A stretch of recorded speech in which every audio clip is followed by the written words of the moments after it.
Good morning. Welcome to Inquisition Update. My name's Tom Press, and I'll be your host for the next hour. Thanks for tuning in this morning. And now we'll continue our reading and discussion of the book, The Papacy and the Civil Power by R.W. Thompson. Yesterday we concluded with a discussion about the General Council of Constance and its decision regarding Pope John the 23rd, regarded as an anti-pope nowadays by the Roman Catholic Church to distance itself from his reputation. As we've discovered throughout this book, that the papacy is first and foremost a political institution, and as such it has attracted the attendance of some of the most ambitious, diabolical scandals in history. And one of these ambitious scoundrels was John the 23rd. He was so scandalous to the Roman Catholic Church that they've renounced him altogether and even reused his papal name in that of the latest John the 23rd back in the 1950s and 60s, the convener, by the way, of the Second Vatican Council, to cover up the history of this diabolical pope, to replace his papal name even as a means of execration of this man. And we'll continue now. If you're following along page 535 of the book, it says the General Council, Cormenin, the historian, gives the decision of this council somewhat more in detail. He's going to give us another detailed analysis, which we even have to admit, as is contained in a note at the bottom of the page, though Cormenin deals with the decision about the council's decision regarding Pope John the 23rd, much of what was alleged and proven about John the 23rd is secret and so filthy and diabolical that it's not, it's just not for public consumption. And it can't be discussed without violation of sensibilities. But nonetheless, Cormenin records this. He says, quote, "The General Council of Constance, after having invoked the name of Christ and examined the accusations brought against John the 23rd, and established on irrefragable proof, pronounces, decrees, and declares that Balthazar Costa, the Pope, John the 23rd, is the oppressor of the poor, the persecutor of the just, the support of knaves, the idol of simoniacs, the slave of the flesh, a sink of vices, a man destitute of every virtue, a mirror of infamy, and devil incarnate. As such, it deposes him from the pontificate, prohibiting all Christians from obeying him and calling him Pope. The Council further reserves to itself the punishment of his crimes in accordance with the laws of secular justice, and his pursuit is as an obstinate and hardened, noxious, and incorrigible sinner whose conduct is abominable and morals infamous, as a simoniac, ravisher, incendiary, disturber of the peace and the unity of the Church, as a traitor, murderer, sodomite, poisoner, committer of incest, and corrupter of young nuns and monks," unquote. And that's as specific as Cormenin gets. And again, the details are left out because, for sake of public decency. Now, few men have reached so low a point of infamy and degradation as that reached by Pope John the 23rd, who was recognized by all the church historians as having been lawfully elected pope. On account of the enormity of his crimes, he was deposed and disgraced by the council and all persons were forbidden to recognize him thereafter as Pope, or to obey him.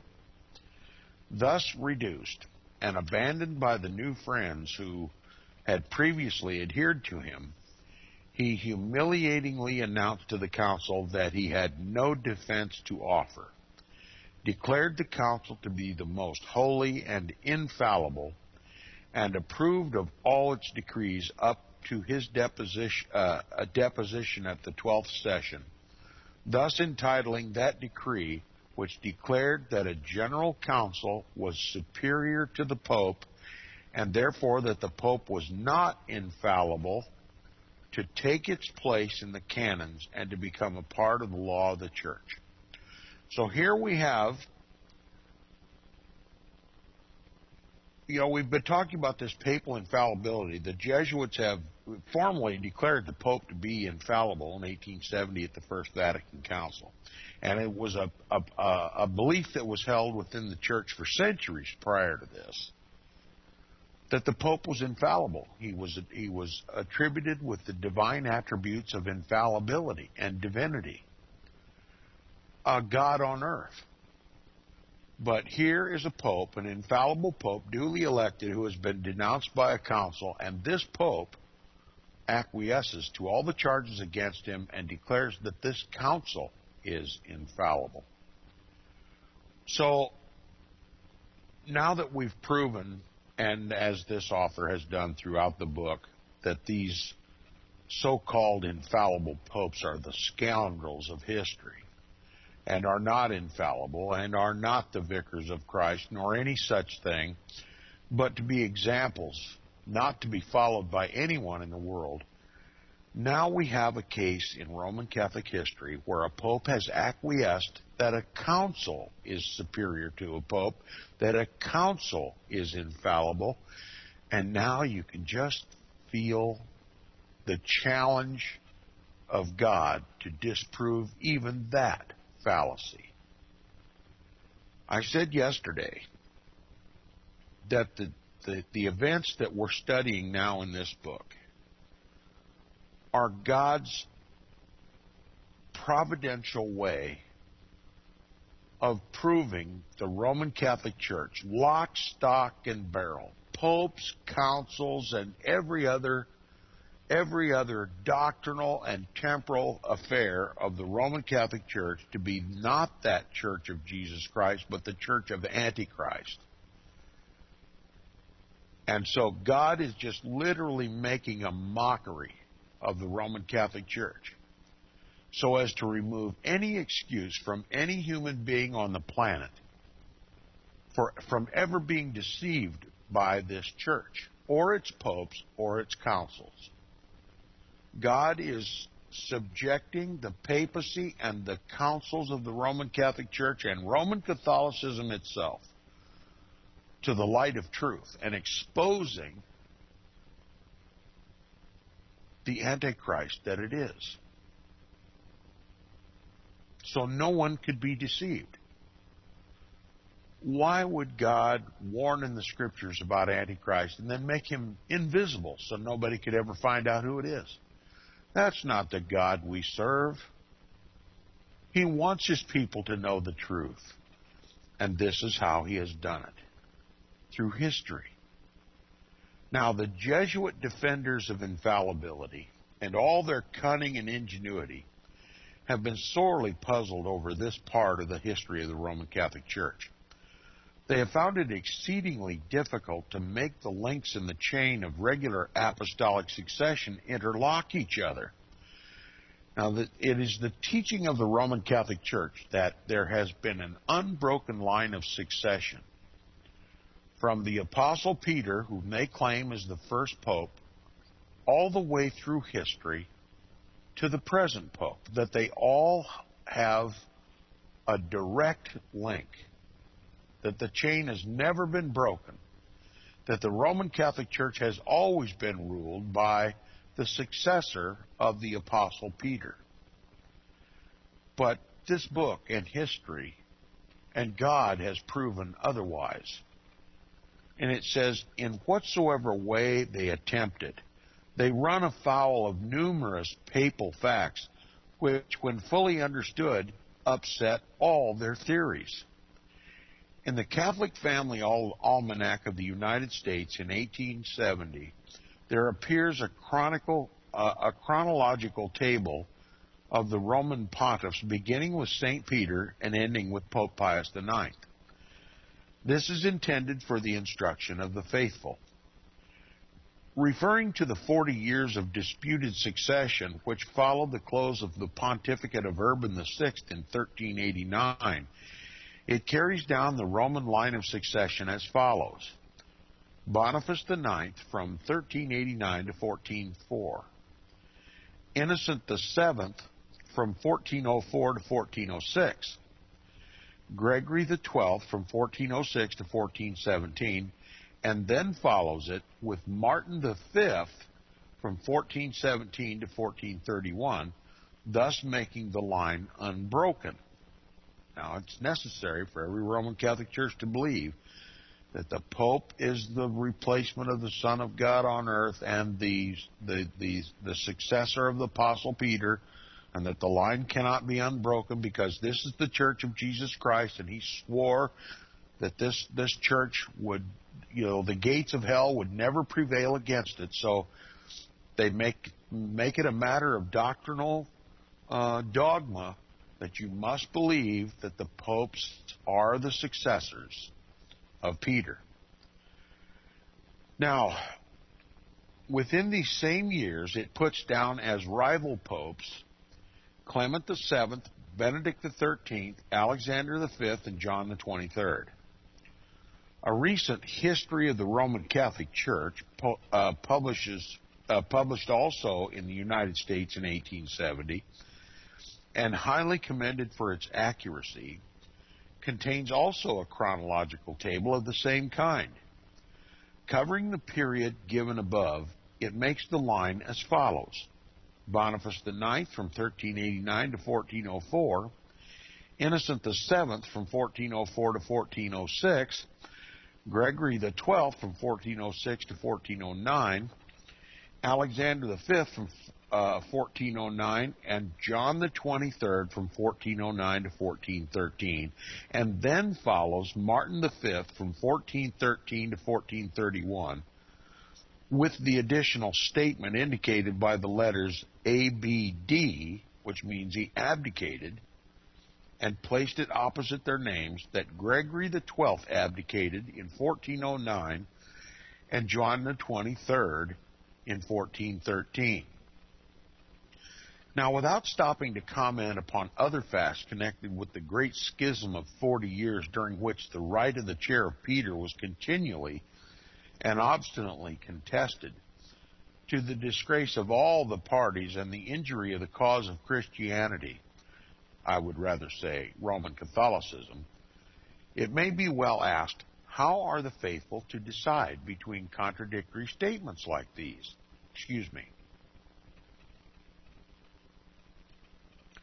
One of these statements places Alexander V and John the 23rd among the rival popes, and the other places them in the singular line of succession. One continues the pontificate of Gregory XII in the regular line down to 1417 and makes no mention of Alexander V and John the 23rd in that line, while the other represents Gregory XII as having abdicated in 1409 and continues the regular line down to Martin V with both Alexander V and John the 23rd. One represents Martin V as having been made Pope in 1417 and the other in 1413, 4 years before. But the puzzle will become more difficult of solution to an intelligent investigator when he finds out, as he would do, that neither of these tables represents the precise truth. Gregory XII was not Pope from 1406 to 1417. He was elected at Rome in 1406, while Benedict XIII was yet Pope in Avignon in France, where he had held his pontifical court since 1394 as the successor of Clement VII.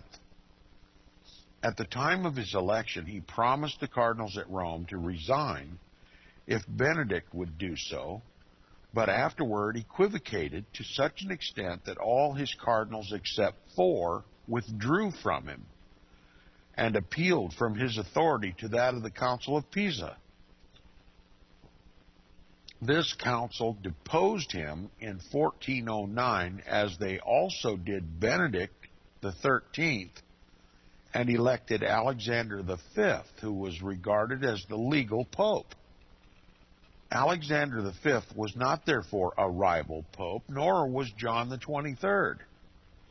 Gregory XII did not abdicate in 1409, but after he was then deposed by the Council of Pisa, claimed still to be pope, as against Benedict XIII, Alexander V, and John the 23rd, up until the 14th session of the Council of Constance in 1415, when he resigned his right to the pontificate and recognized the validity of the council.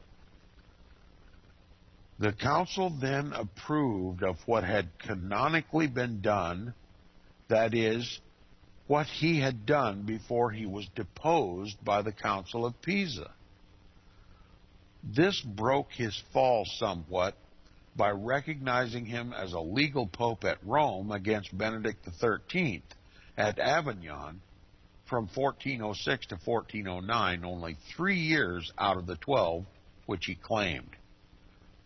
And this was perhaps more a matter of policy and necessity than principle, for if Gregory XII was not the lawful pope from 1406 to 1409, then Benedict XIII was, and he is properly put down as a rival pope in one of the above tables, and does not appear in the other at all.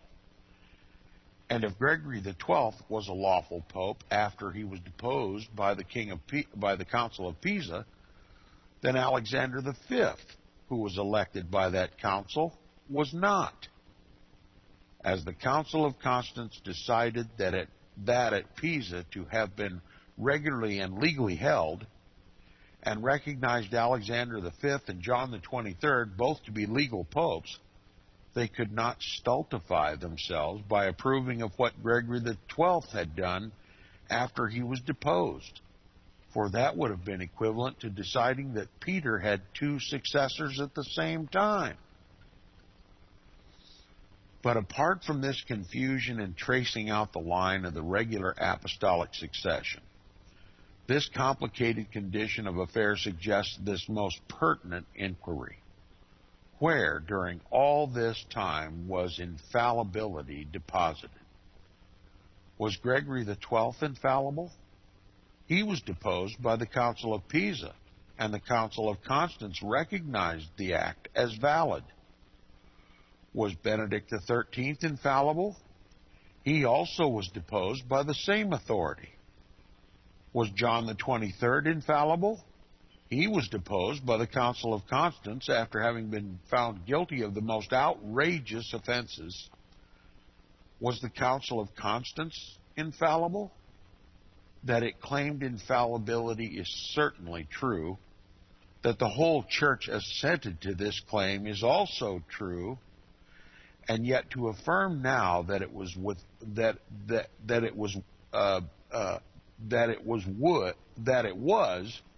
would be heresy under the decree of the late Lateran Council. By it, the faithful are taught that the Pope is alone the possessor of infallibility and is the source from which all others receive it. Therefore, they are driven to the necessity of deciding that Gregory XII or Benedict XIII or John the 23rd was infallible. If they select Gregory XII, the Council of Pisa stands in the way to condemn them. If they select Benedict XIII, they meet the same difficulty. If John the 23rd, the Council of Constance and his tremendous catalog of crimes stare them in the face.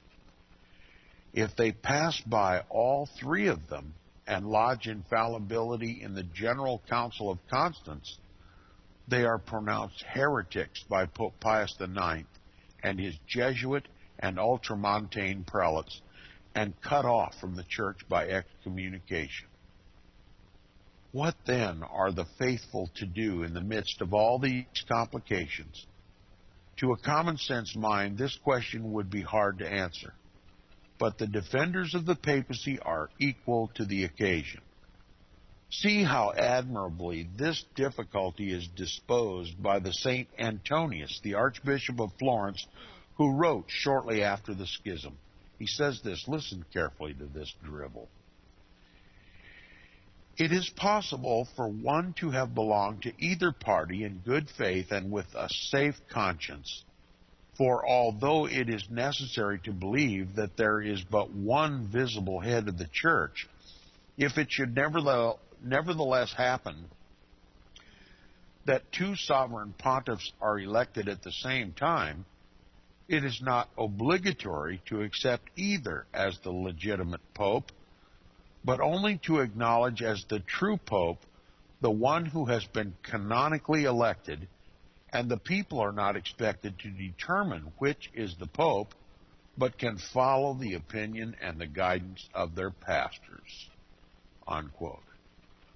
Now look, if you were able to follow that drivel, that wouldn't even satisfy a child. That would not even satisfy a child. But yet that's what the laity are taught. That if it appears, now you must believe that there must be a visible head of the church. There must be a pope, always. Okay? But if there happens to be two, it's not up to you to decide. You just must believe that infallibility is vested in the papacy, and it's up to your pastor to decide who you're going to regard as the pope, your local pastor. It wouldn't satisfy a child. Now, the author continues, he says, that is to say, quote, it is necessary to believe that there is but one pope at a time, but not obligatory. You get that? What they're saying is, it is necessary to believe that there is but one pope at a time, but it's not obligatory. It's necessary, but not obligatory. Now, if you know anything about the English language, you can see how childish this is. He continues, he says, Peter can have but one legitimate successor occupying the pontifical chair. But if there should be two, it is no matter, as it is not obligatory upon the faithful to select between them. All that is necessary is to believe that one or the other is the pope, no matter which. The people are too ignorant and simple-minded to determine anything about matters of such intricacy. All they are required to do is follow the opinion and the guidance of their pastors, to avoid all thoughts of their own, all investigation of the facts, and passively submit to whatsoever commands shall be given them. Typical Roman Catholicism. Check your brain, your Bibles, and your coat at the door. Just come in, sit down, and we'll tell you what to think. Because you're just people. You don't have the ability to think. That's why God gave you priests to do your thinking for you. And there couldn't convince a child. We'll be back right after this.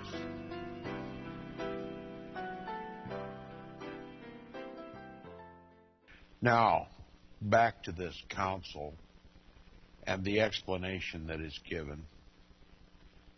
If the question ever comes up, well, Mommy, who's really the Pope? And the answer is, well, whatever the pastor says. The child is smart enough to figure out that if you go from one church who professes one pope and another church professes the different pope, there's something wrong in paradise. It's going to take a little child the wisdom of a little child to lead the masses out of the Roman Catholic Church, because adults don't have the integrity of mind and conscience to make those decisions when they're taught from cradle to grave to just believe what the pastor tells you. Don't do any of your own investigation because you're just not smart enough. He says all they are required to do is follow the opinion and the guidance of their pastors, to avoid all thoughts of their own, all investigation of the facts, and passively submit to whatsoever command shall be given them. Even though, as was the case in the instances referred to, one set of the faithful should be taught by their pastors to support one pope, and another class, another pope, still no matter. For notwithstanding each should denounce the other as a heretic and guilty of all sorts of crimes, still, as infallibility must be somewhere, one or the other must have it. Until the Council of Pisa deposed Gregory XII and Benedict XIII, the faithful were permitted to believe that either was infallible as taught by their pastors. And the only effect of the election of Alexander V by the council was to add to this list another representative of infallibility. The necessary effect was each was infallible to those who followed him, so that the infallibility became triplicated, existing in three places at the same time. The church had not so many heads as Briarius, yet it had so many that nobody then and nobody now can tell which was the true head. And yet this book, designed for the edification of American readers, after admitting that the, quote, obstinacy of the popes, unquote, divided the Christian world, quote, increased the schism and caused all the subsequent evils, unquote, to the church, and that as, quote, God has promised his church that he will not forsake her in times of extreme peril, unquote, his providence selected the cardinals as the agents of convening a council in defiance of these schismatic popes, and thus saving the church from overthrow. After admitting all this with every appearance of candor, does not hesitate to tell us that each of these popes was infallible to his followers, that each was in the line of regular apostolic succession, that each wore the crown and held the sword of St. Peter, provided only that the pastors who paid obedience to each so commanded their several flocks to believe, as they undoubtedly did. And this is put forth with apparent sincerity in this intelligent and investigating age, as if men's minds were still encased in an impenetrable coat of ignorance and stupidity, and bold and unblushing dogmatism were alone possessed of impunity.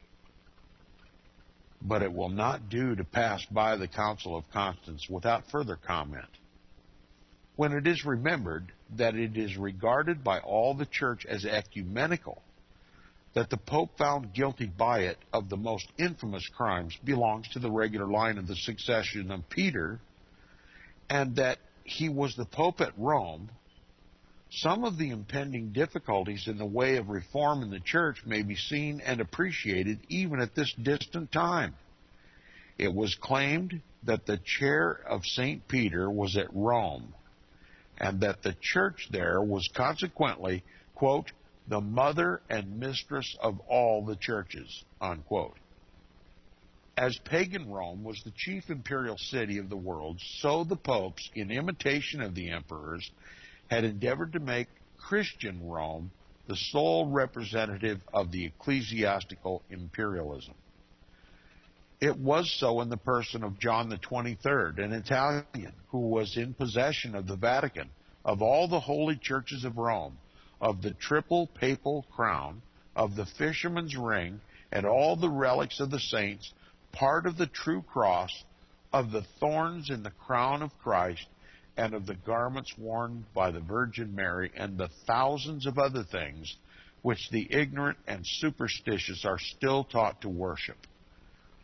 And more than that, was he not infallible, so that he could not err in matters of faith and morals? Though steeped in crime and villainy sufficient to contaminate the whole atmosphere of Rome, the festering and consuming sore of corruption was therefore more violent at the heart of the church than at its extremities. It was viler and more filthy there than the world ever saw anywhere else, in any of the departments of society, since Sodom and Gomorrah were overthrown by the wrath of God. And such was the solemn and deliberate decision of an ecumenical council pronounced without a single dissenting voice. There are some good men in the council who desired to make it a reform council, the ostensible object for which it was convened. But the ideas which prevailed with the majority limited the work of reform to the Pope alone. They desired to reform him, but not themselves. If the cardinals and the higher prelates of the church had been willing to practice such virtues as they demanded of the Pope and of the inferior clergy, results very different from those which did ensue might have been brought about. But so far from this having been the case, a large number of them were as corrupt as the Pope and habitually practiced the very same vices they condemned in him, thus influencing the lower clergy to a still greater degree of degradation. And such is the unbelievable voice of all imperial history.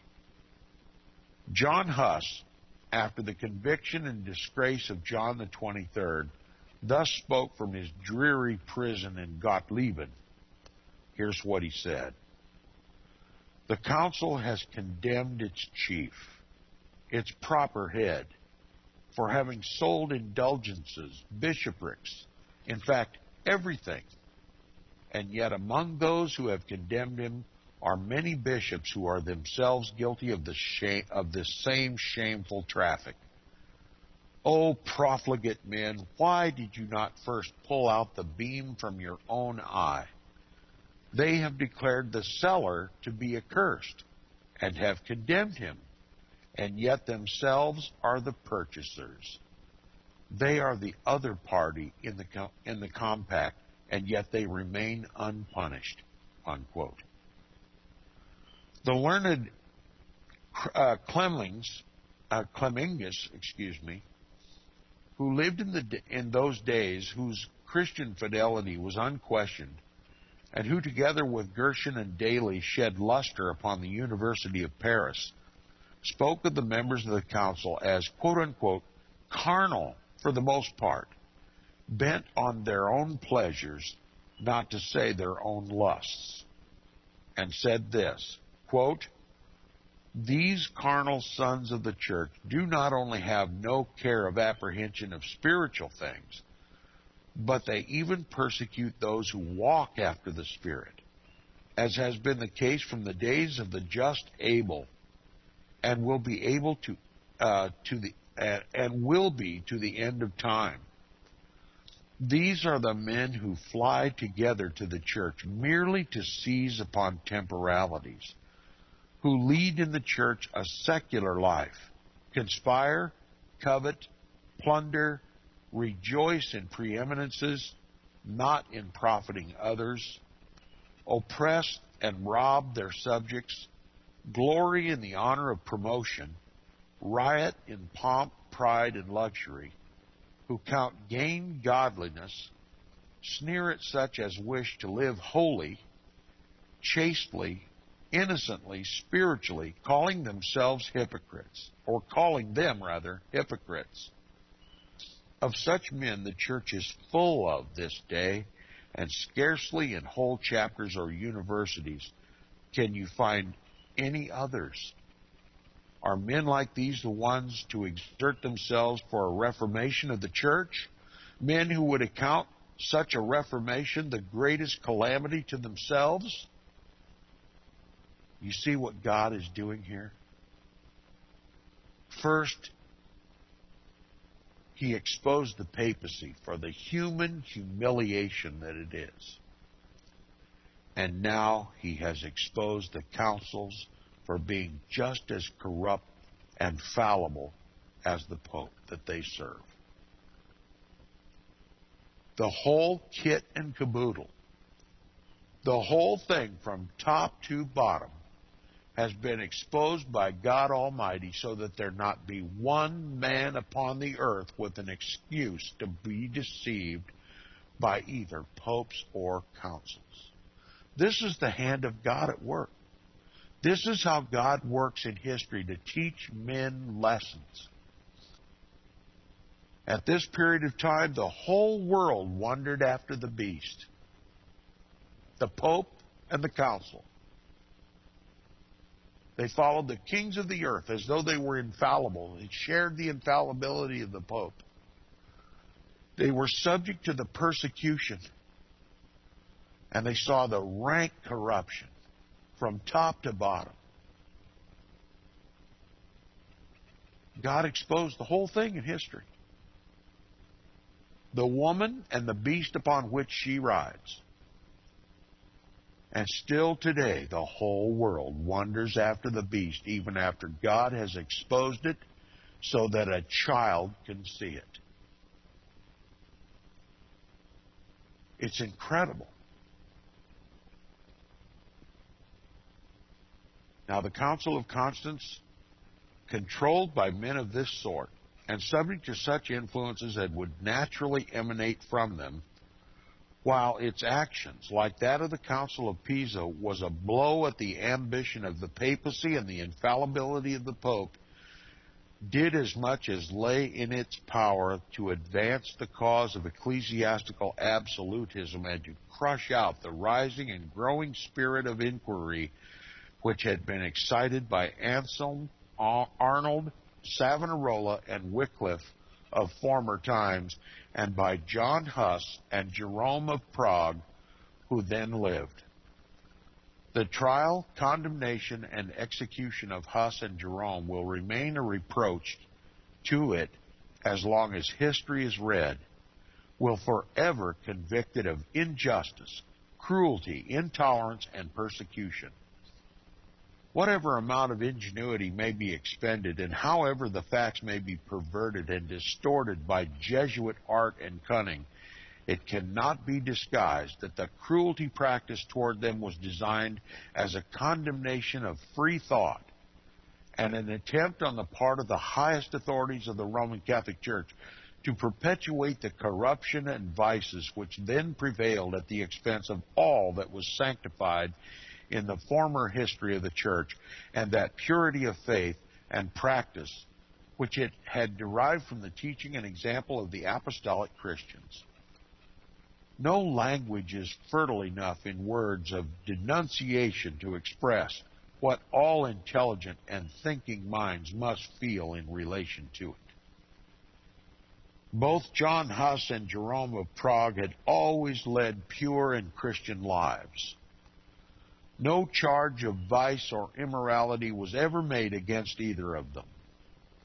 The Bohemian Christians venerated and followed them not merely on account of their eloquence as preachers, but because no breath of suspicion had ever rested upon their integrity as men or upon their fidelity as Christians.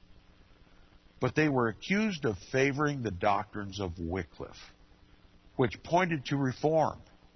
And that was an unpardonable sin because they struck at the multifarious forms of vices and corruption which were then sanctified by the example of such popes as John the 23rd and such prelates as constituted the majority of the Council of Constance.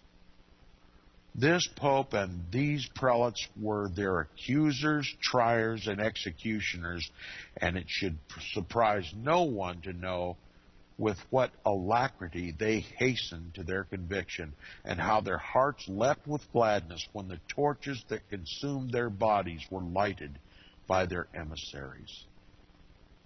You see what has happened here?